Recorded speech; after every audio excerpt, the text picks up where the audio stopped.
Before you begin, remove the base enclosure and battery bracket.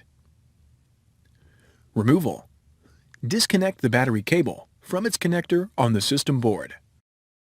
Align the edges of the base enclosure with the top cover and place it into position.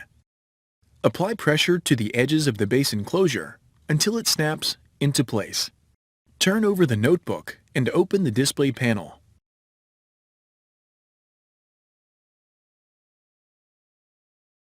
Using a non-metallic, flat-bladed tool, carefully separate the edges of the display bezel and hinge cover from the adhesive and retention clips on the display enclosure and remove.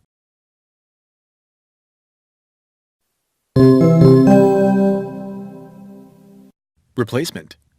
Place the display bezel into position on the display enclosure.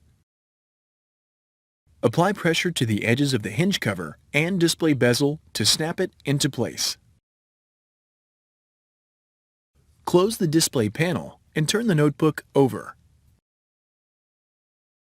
Carefully separate the edges of the base enclosure from the top cover and remove.